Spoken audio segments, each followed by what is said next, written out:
जय गुरुदेव। आज हम करेंगे सुंदरकांड हिंदी अर्थ के साथ का नवा भाग। इसमें मैं आप लोगों को बताऊंगी विभीषण और माल्यवान का रावण को समझाना।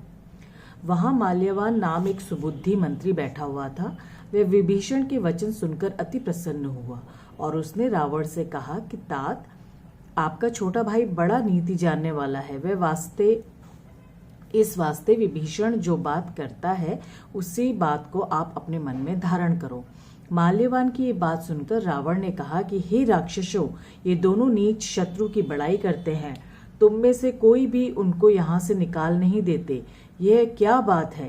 तब माल्यवान तो उठकर अपने घर को चला गया और विभीषण ने हाथ जोड़कर फिर कहा कि हे नाथ, वेद और पुराणों में ऐसा कहा गया है कि सुबुद्धि और कुबुद्धि सबके मन में रहती है। जहाँ सुमति है वहाँ संपदा है और जहाँ कुबुद्धि है वहाँ विपत्ति है। हे रावण, आपके हृदय में कुबुद्धि आ बसी है। इसी से आप हित और अनहित को विपरीत मानते हो कि जिससे शत्रु को प्रीति होती है। जो राक्षसों के कुल की कालरात्रि है, उस सीता पर आपकी बहुत प्रीति है। यह कुबुद्धि नहीं तो और क्या है? हे तात, मैं चरण पकड़कर आपसे प्रार्थना करता हूँ, सो मेरी प्रार्थना अंगीकार करो। आप सीता रामचंद्र जी को दे दो, जिससे आपका बहुत भला होगा। सयाने विभीषण ने नीति को कहकर वेद और पुराण के सम्मत वाणी कही, जिसको सुनकर रावण गुस्सा होकर उठ खड़ा हुआ और बोला कि हे दुष्ट, तेरी मृत्यु निकट आ गई दिखती है।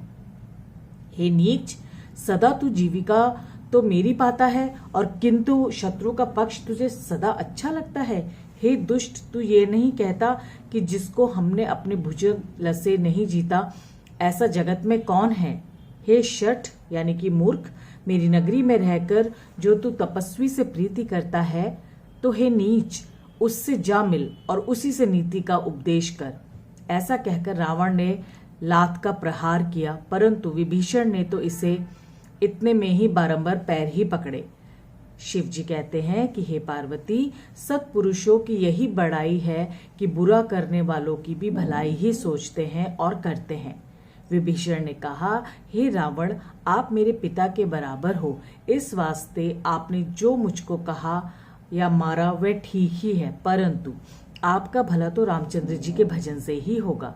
ऐसे कहकर विभीषण अपने मंत्रियों को संग लेकर आकाश मार्ग गया और जाते समय सबको सुनाकर ऐसा कहता गया कि हे प्रभु, रामचंद्र जी सत्य प्रतिज्ञ हैं और तेरी सभा काल के अधीन है और मैं रामचंद्र जी के शरण जाता हूँ, सो मुझको अपराध मत लगाना। जिस समय विभीषण ऐसा कहकर लंका से चले, उसी समय तमाम राक्षस आयुहीन हो गए। महादेव जी ने कहा कि हे पार्वती, साधु पुरुषों की अवज्ञा करनी ऐसी ही बुरी है कि वह तुरंत तमाम कल्याण को नाश कर देते हैं। रावण ने जिस समय विभीषण का परित्याग किया, उसी क्षण वह मंदभागी विभवहीन हो गया। विभीषण मन में अनेक प्रकार के मनोरथ करते हुए आनंद के साथ रामचंद्र जी के पास चला गया। विभीषण वन में विचार करने लगा कि आज जाकर मैं रघुनाथ जी के भक्त लोगों के सुखदायी लाल वर्ण के सुंदर चरण और सुकोमल चरण कमलों के दर्शन करूंगा। कैसे हैं वे चरण कमल कि जिसको परस कर गौतम ऋषि की स्त्री ऋषि के शाप से पार उतरी, जिसके दंडक वन पवित्र हुआ, जिसको सीता जी अपने हृदय में सदा लगाए रहती है, जो कपटी हरिण के पीछे दौड़े, रूप हृदय रूपी सरोवर भीतर कमल रूप है। उन चरणों को मैं जाकर तो देखूं, ओ मेरा बड़ा भाग्य। जिन चरणों की पादुकाओं में भरत जी रात दिन मन लगाए हैं, आज मैं जाकर इन्हीं नेत्रों से उन चरणों को देखूंगा। विभीषण इस प्रकार प्रेम सहित अनेक प्रकार से विचार करते हुए तुरंत समुद्र के इस पार आए। वानरों ने विभीषण को आते देखकर जाना कि यह शत्रु का कोई विशेष दूत है। वानर उनको वहीं रखकर सुग्रीव के पास आए और जाकर उनके सब समाचार सुग्रीव को सुनाए। तब सुग्रीव ने जाकर रामचंद्र जी से कहा कि हे प्रभु, रावण का भाई आपसे मिलने को आया है। तब रामचंद्र जी ने कहा कि हे सखा, तुम्हारी क्या राय है? तुम सुग्रीव तब सुग्रीव ने रामचंद्र जी से कहा कि हे नरनाथ सुनो, राक्षसों की माया जानने में नहीं आ सकती, इसी कारण यह नहीं कह सकते कि यह मनोवांछित रूप धरकर यहाँ क्यों आया है। मेरे मन में तो यह जंचता है कि यह शठ हमारा भेद लेने को आया है, इस वास्ते इसको बांध कर रख देना चाहिए। तब रामचंद्र जी ने कहा कि हे सखा, तुमने यह नीति बहुत अच्छी विचारी, परंतु मेरा प्रण शरणागतों का भय मिटाने का है। रामचंद्र जी के वचन सुनकर हनुमान जी को बड़ा आनंद हुआ कि भगवान सच्चे शरणागत वत्सल हैं।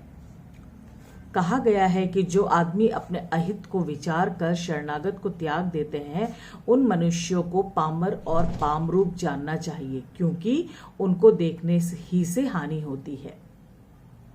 प्रभु ने कहा, चाहे कोई महापापी होवे, अर्थात जिसको करोड़ ब्रह्म हत्या का पाप लगा हुआ होवे, और वह भी यदि मेरी शरण चला आवे तो मैं उसको किसी तरह छोड़ नहीं सकता। यह जीव जब मेरे सन्मुख हो जाता है तब मैं उसके करोड़ों जन्मों के पापों को भी नाश कर देता हूँ। पापी पुरुषों का यह सहज स्वभाव है कि उनको किसी प्रकार से मेरा भजन अच्छा नहीं लगता। हे सुग्रीव, जो पुरुष दृष्ट हृदय होगा वह मेरा सन्मुख आ सकेगा? कदापि नहीं। हे सुग्रीव, जो आदमी निर्मल अंतःकरण वाला होगा वही मुझको पावेगा, क्योंकि मुझको छल, छिद्र और कपट कुछ भी नहीं भाता, अर्थात अच्छा नहीं लगता। कदाचित रावण ने इसको भेद लेने के लिए भेजा होगा, फिर भी हे सुग्रीव, हमको उसका ना तो कुछ भय है और ना ही किसी प्रकार की हानि है, क्योंकि जगत में जितने राक्षस है उन सबों को लक्ष्मण क्षण भर में ही मार डालेगा, और उनसे भयभीत होकर जो मेरे शरण आ जाएगा उसको तो मैं अपने प्राणों के बराबर रखूंगा। हंसकर कृपा निधान श्री राम जी ने कहा कि हे सुग्रीव, चाहे वो शुद्ध मन से आया हो अथवा भेद बुद्धि विचार कर आया हो, दोनों ही तरह से उसको यहाँ ले आओ। रामचंद्र जी के वचन सुनकर अंगद और हनुमान आदि सब वानर, हे कृपालु आपकी जय हो, ऐसा कहकर चले। हे वानर, आदर सहित विभीषण को अपने आगे लेकर उस स्थान को चले कि जहाँ करुणा निधान श्री रघुनाथ जी विराजमान थे। विभीषण के नेत्रों को आनंद देने वाले उन दोनों भाइयों को दूर से ही देखा। फिर वह छवि के धाम श्री रामचंद्र जी को देखकर पलकों को रोककर एकटक देखते खड़े रहे। श्री रघुनाथ जी का स्वरूप कैसा है, जिनकी लंबी भुजा है, कमल से लाल नेत्र है, मेघ सा सघन श्याम शरीर है, जो शरणागतों के भय को मिटाने वाला है, जिनके सिंह से कंधे हैं, विशाल वक्ष स्थल शोभायान है, मुख ऐसा है कि जिसकी छवि को देखकर असंख्य कामदेव मोहित हो जाते हैं। उस स्वरूप का दर्शन होते ही विभीषण के नेत्रों से जल गिरने लगा। शरीर अत्यंत पुलकित हो गया, तथापि उसने मन में धीरज धरकर ये सुकोमल वचन कहे कि हे देवताओं के पालक, मेरा राक्षसों के वंश में तो जन्म है, और हे नाथ, मैं रावण का भाई। स्वभाव से ही पाप मुझको प्रिय लगता है, और ये मेरा तामस शरीर है, जो ये बात ऐसी है कि जैसे उल्लू का अंधकार पर सदा स्नेह रहता है, ऐसे ही मेरा पाप पर प्यार है। तथापि हे प्रभु, हे भय और संकट मिटाने वाले, मैं कानों से आपका श्रेयस सुनकर आपके शरण में आया हूँ। सो हे आर्थी हरण हारे, हे शरणागतों को सुख देने वाले प्रभु, मेरी रक्षा करो, रक्षा करो। ऐसा कहते हुए विभीषण को दंडवत करते देखकर प्रभु बड़े आह्लाद के साथ तुरंत उठ खड़े हुए, और विभीषण के दीन वचन सुनकर प्रभु के मन में वो भाई, और उसी के प्रभु ने अपनी विशाल भुजा से उनको उठाकर अपनी छाती से लगा लिया। लक्ष्मण सहित प्रभु ने उनके साथ मिलकर उनको अपने पास बिठाया। फिर भक्तों के हित करने वाले प्रभु के ये वचन कहे कि हे लंकेश विभीषण, आपके परिवार सहित कुशल तो हैं, क्योंकि आपका रहना कुमार्गियों के बीच है। रात दिन तुम दुष्टों की मंडली के बीच रहते हो, इससे हे सखा आपका धर्म कैसे निपटा होगा। मैंने तुम्हारी सब गति जान ली है, तुम बड़े नीति निपुण हो, और तुम्हारा अभिप्राय अन्याय पर नहीं है। रामचंद्र जी के वचन सुनकर विभीषण ने कहा, हे प्रभु, चाहे नरक में रहना अच्छा है, परंतु दुष्ट की संगति अच्छी नहीं, इसलिए हे विधाता, कभी दुष्ट की संगति मत देना। हे रघुनाथ जी, आपने अपना जन जानकर जो मुझ पर दया की, उससे आपके दर्शन हुए। हे प्रभु, अब मैं आपके शरणों के दर्शन करने से कुशल हूँ। हे प्रभु, ये मनुष्य जब तक शोक के धामरूप काम अर्थात लालसा को छोड़कर श्री रामचंद्र जी की चरणों की सेवा नहीं करता, तब तक इस जीव को स्वप्न में भी ना तो कुशल है और ना कहीं मन को विश्वास शांति है। जय सिया राम, जय जय राम। आज का पाठ यहीं समाप्त करते हैं और चलिए जपते हैं राम नाम का पाठ नीम करोली बाबा जी के साथ।